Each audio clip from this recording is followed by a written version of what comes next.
Welcome to Tech Brothers with Amir. In this video, we are going to learn how to import multiple text or CSV files to SQL Server table by using script task in SSIS package. So let me show you what type of files we have and what we are talking about. Here I have two files. They are sitting in source folder and they are TechBrothersIT and TechBrothersIT1.txt. So let's open the very first one. So we have ID, name, and date of birth. So it has only one record. Then we have an other file that has ID, name, and date of birth. So same columns and different records. So we have two records in this file. There is an extra file sitting here. Let's say there is another PDF file sitting there. The goal was here to tell you like, okay, doesn't matter how many files are sitting, we would like to read only the .txt files, or maybe we would like to read the .csv files. So whatever the extension you will provide in your package, that's what it is going to read. Other files will be ignored. So that's great. We have source folder. We have a log folder. If in case of error in the script task, we would like to create a log file here. And then we have archive. Once those files are loaded, I would like to move them here in under the archive folder, and the date time should be added to it, so we would know that what time they were archived. That's great. We are all set for now, and let's go and open our SSID SQL Server Data Tools and create this package. Right click on SSIS Packages, new SSIS package, and let's rename this one load multiple flat files to SQL table. Let's create some variables. We are going to call this one source folder. That's where our files are. And then I'm going to create, I will change the data type and everything. First, let me create the variables. So log folder, they all are going to be string. And here we have a archive folder. Then we have destination table. That's where we would like to load the data from these multiple files, and I would like to make it more dynamic. So file extension, if tomorrow we change the extension, we don't have to change extension, come here in the package. I would like to make as a variable, so these variables can be used in the configuration. So by changing the values of these variables, you can make your package to behave in a different way. Let's say right now we are reading a .text file. Tomorrow you want to read .csv file.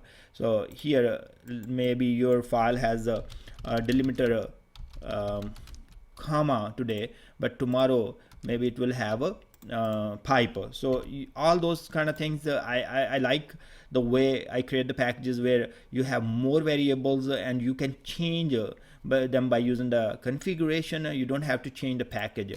That really helps. So think about other scenarios as well where you can come up with maybe more variables and make your package dynamic. You can create this one template package that can be used for multiple things. So reduce your work, and you can use that time to study different topics and all those kind of things. Here what we have, I have already created a table called DBO customer. So in the TechBrothersIT, after reading the definition of those files, I know that there is ID, that's integer, name is varchar, and date of birth is date. So I'm using that information and I created my package, table. I can use this one. If you have space for your table names and all, that is good idea to put the parentheses around. Our package should be smart enough to handle those situations. I will suggest you use the parentheses. If your tables are just simply without hyphens or without anything, you are just fine. You can copy as it is and paste them. So I'm going to use with the parentheses. That's a good idea actually. Archive folder, this is going to be string as well, and here we have to provide the path. So let's say archive. If you guys are curious like why I am doing the same thing if I have the package with the built-in task and transformation, because eventually my goal is to get to the level where we can do more dynamic things, and next videos are going to show you how to load those CSV file where columns come not exact the same what we had defined the first time, those kind of things. So this is the first step, or simple package. From there we are going to go more complex scenarios. This is great. We have created the variables, we will be using them. Now next step is creating a connection manager, because we have to load the data to the table. Right click, new edu.net connection, Let's create a new one and provide the SQL Server instance name. So many people think like why I always create it, because there are people, they are watching the video first time and they don't know how to create radio.net connection. So you will be providing instance name and database name. Good. That's where our DBO customer table is. I would like to rename this one, so I'm gonna call this one DB underscore connection underscore TechBrothersIT. I will use this connection manager in the configuration. So on production and UAT, if my database name is different than TechBrothersIT, I should be not worry about that. I can simply change in the configuration and point to any database. Great. Now let's bring the script task here. Open it, and we will add those variables. I'm using C# for the scripting. You can use VB as well, but I am going to provide the script that I have written in C#. So, but there are converters online. You can convert your C# code to the VB. It's not a big deal. Okay, use all variables. It would be nice if we will can sort with the name. So the user variable will be on top or bottom. I don't know why they didn't give it. So anyways, fine. Click on edit script, and here we will be going to the techbrothersit.com website now and get the scripts. I am going to put the link in the description for the script. So as I'm making the video, there is no video.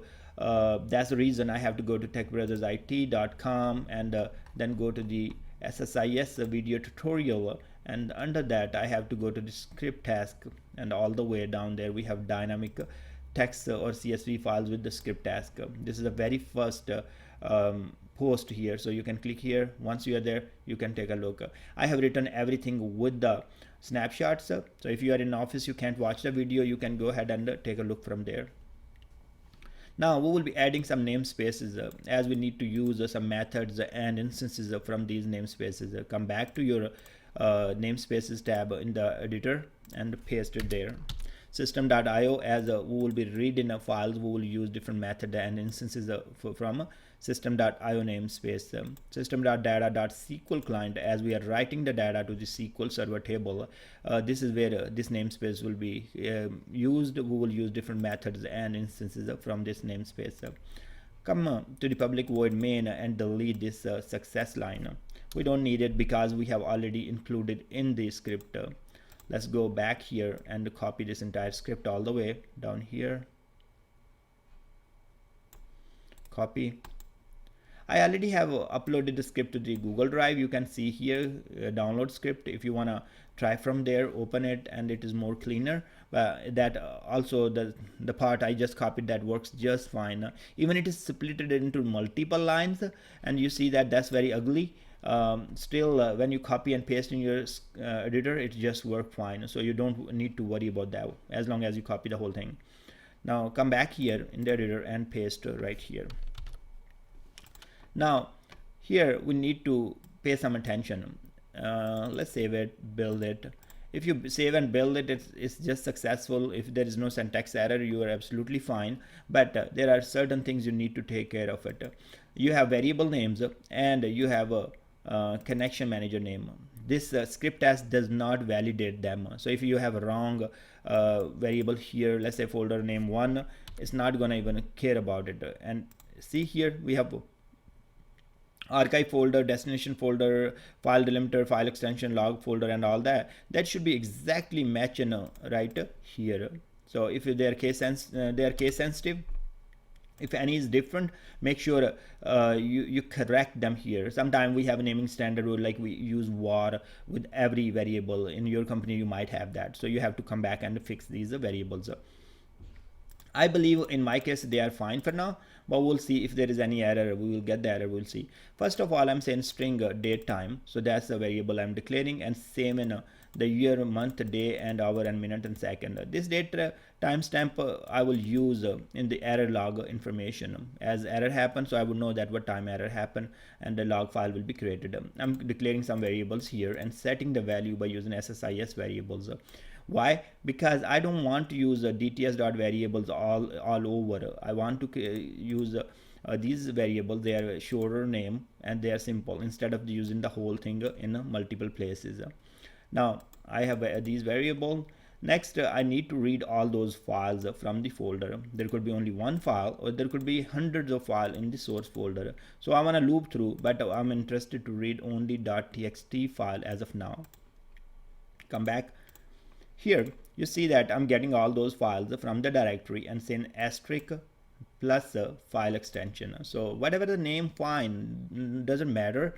It can be TechBrother, it can be customer, it can be anything, as long as that file is a .txt. Okay, let's come back. Next, what we are doing in the loop, we have this SQL connection manager, and we are saying, okay, this connection manager, you use this can be put outside. You don't have to have inside. Let's see if we will put outside. That should be working just fine, because we don't really. And we are saying here, see DB connection, we can call this one DB underscore connection and TechBrothersIT. This should be the exactly same whatever your connection manager name is. In my case, remember I had a DB underscore connection TechBrothersIT, so I changed that one. Great. Now we are looping through the files, and we are saying int counter, variable counter 0. That's what we are value define. String variable line.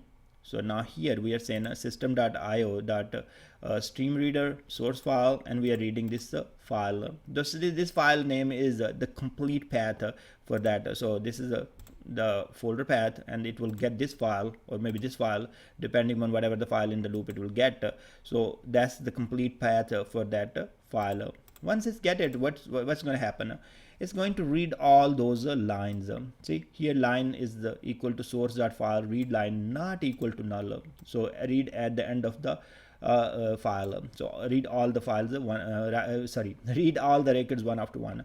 If counter is greater than 0, see the first time when it's going to read the first line, what happened?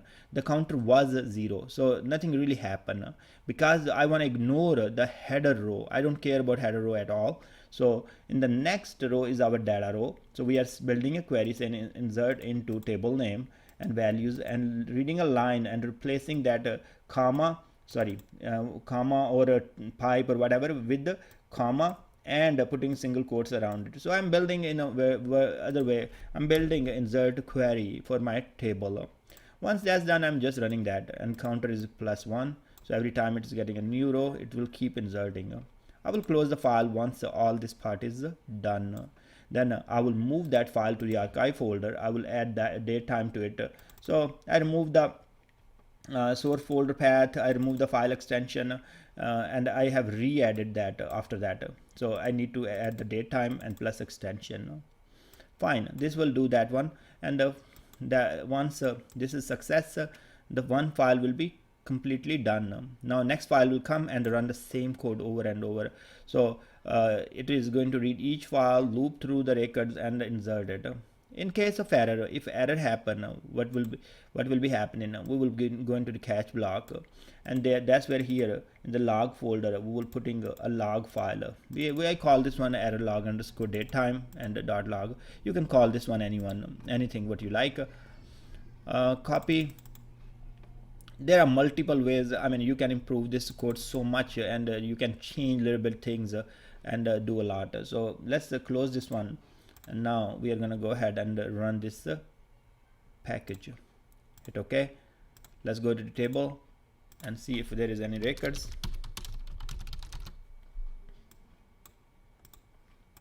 No records as of now. That's great. So our package is ready. Let's run it. I'm expecting some I want actually some errors, because then we can show you log. Otherwise I have to create the log. So see here, it is building that insert statement for each of the record. Insert into DBO customer values, one file name and date. So fine. It read 3 records, and then we are all good. Okay, we'll create some error. Now what happened here? Let's go to the table, select statement, and we can see that data is loaded from all those files. And let's go back to the files. We don't see those files anymore in the source folder. They should be in archive folder now. So we can see that as well. They are in archive. Let's put the detail. So you see that date time part is added to them and they are moved to the archive folder. This is a really excellent package, very small and doing a lot of things. I'm going to copy them and put them back into the source. So let's put them in the source, paste it here. Now this time let's convert their extension to CSV. So CSV. I did only for one file, the other one is text. So you see that this one has only one record, I believe. Let's see. Okay, this one has only one record. So now what I'm going to do, I'm going to truncate the table. So you will see it will only load.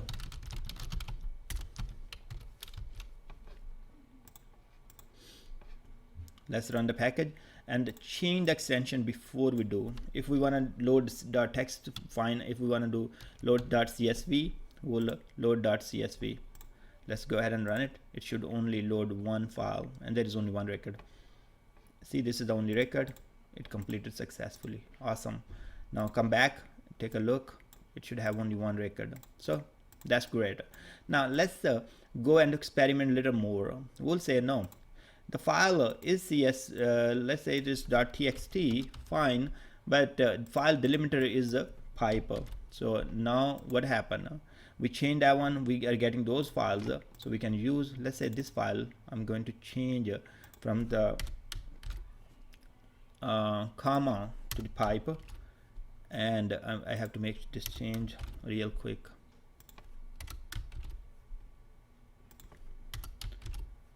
I should have these files ready, but it's okay. So you can see that now. Now this is the pipe delimited file. Now it has two records. I'm going to truncate the table, and we'll see it should read only this file, which is extension .txt, which has pipe, and that's going to work just fine. I want to create the error too, so don't worry, we have to spend another minute. Okay. See, it is inserting, reading the data and inserting, so second record, fine. Now we will come back to the table and run the select query, and we see that two records are inserted successfully, and file should be moved from source. It is moved already, so go to the archive and we can see that timestamp is further added to that one. Now let's take this one one more time and make some changes. Copy, and let's say in the source, paste. Now if I will let's say I will make a change to the date. There is no 35 day, year, month and day. Now we should be creating some error. There are multiple ways to create these errors, but this is what I thought. Okay, error happened because we can't insert that data into the table. Go to the log file folder, and we see the log is there, and you see column name or number of supplied value does not match table definition. So this is not exact the same error what we should be getting, but somewhere we can make some sense. Okay, there is something problem with this file and we need to take a look on the data. And if you will provide let's say less columns to the file, this is going to throw the same error. So in that case it will stop. You will take a look on the file and remove that file. I will create another video actually on that one, how to move the bad files where they do not match with the definition to the bad folder, and have them there, load the nice ones. So I will create that package as well, but you can try it by yourself. It's not going to be complicated. You are just in the catch block, maybe you will handling and moving this file to the bad folder. And let's go back here. We are all good. So you see that this is a basic package where you always expect the well formatted CSV or text files, and you can use the script tester to load them to the SQL table. This package can be used as a template. Tomorrow you are getting a file for different table. You know that, okay, this is sales table. You just come here and provide the sales table. It is going to do the whole thing. That was the one reason I wanted to do with this script task. If you would have done with the built-in transformations and tasks and expressions, and your columns are totally changing, your table is changing, that's not going to work. So but here this is a great template package that you can use for pretty much any type of a table and load a different type of files. Thanks very much for watching, and I will put the link for the code in the description of this video, and I appreciate your time, and I will see you guys in the next video.